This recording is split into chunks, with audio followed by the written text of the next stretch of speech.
इस तरह के सवाल अभी रेलवे में बहुत पूछा जा रहा है, ट्रेंडिंग में है, ठीक है। और ग्रेजुएट लेवल में तो बहुत पूछा गया, इसका मतलब है कि आगे के एग्जाम में भी इस तरह के क्वेश्चन बहुत पूछे जाएंगे। तो इस तरह के क्वेश्चन बनाने के लिए सबसे आसान तरीका मैं बताऊंगा और इसका प्रैक्टिस भी कराऊंगा, ताकि आपको ये इस तरह क्वेश्चन अगले एग्जाम में अगर आपको आएगा या फिर मॉक टेस्ट में आएगा तो आप आसानी से इसका आंसर दे दोगे, ठीक है।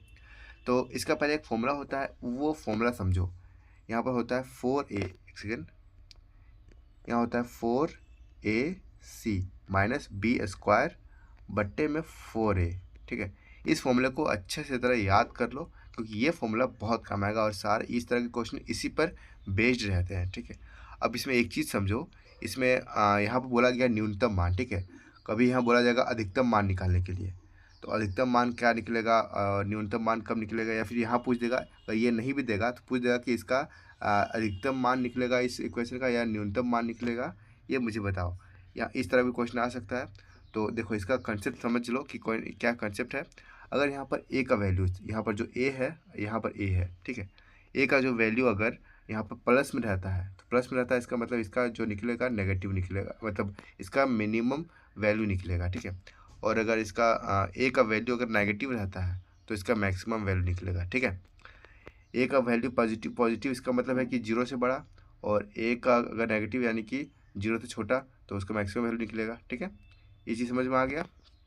बस इसी कंसेप्ट पर इसको पूरा सॉल्व होगा। अब मैं आपको एक क्वेश्चन को सॉल्व करने सिखाता हूँ।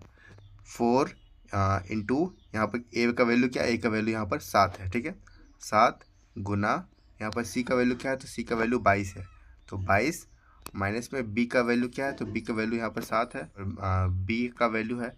अब इसमें क्या होगा, 4a क्या है, तो ये दोनों, ठीक है। तो क्या कितना हो जाएगा, 7 इंटू 4, ठीक है। अब क्या करेंगे, सिंपली इसे सॉल्व करते हैं हम।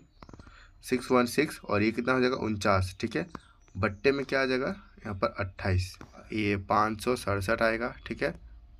बट्टे में आएगा 28, इसको और अगर काटेंगे हम तो 7 से कटेगा ये, 7 56 81 बट्टा यहाँ पर 4, ठीक है, जो कि हमारा ऑप्शन नंबर 20 सही हो जाएगा। सेम इसी तरह का क्वेश्चन ये भी है। देखो इसमें क्या करना है, सेम वही फॉर्मूला अप्लाई करेंगे हम, 4ac, ठीक है, माइनस बी स्क्वायर बट्टा में 4a, ठीक है। सिंपली फॉर्मूला अप्लाई करते हैं, यहाँ पर क्या हो जाएगा, 4 का 4 गुना यहाँ पर 4, और ac का वैल्यू कितना है, 13 है, तो 13 पुट करेंगे, गुना में 13, यहाँ पर कितना हो जाएगा, बी स्क्वायर यानी कि 6 छक 36, ठीक है। बट्टे में क्या हो जाएगा, 4a यानी कि 4 चौक 16, ठीक है। डायरेक्ट लिख दे रहे हैं यहाँ पर हम। अब इसे आगे अगर सॉल्व करेंगे हम, कितना आएगा, तो 4 चौक 16 और इंटू 13 आएगा 208, और बट्टे में 36, नीचे 16, ठीक है। 172 बट्टा में 16, कितने बार में कटेगा ये, 4 चौक 16 और ये 4 चौक 16 और ये कितना हो जाएगा, 4 दिया 12, यानी 43/4, ठीक है, जो कि हमारा ऑप्शन नंबर सी सही हो जाएगा। अगर इस टाइप के सवाल आपको बनाना समझ में आ गया तो ये क्वेश्चन आप कमेंट बॉक्स पे बताओ, ठीक है।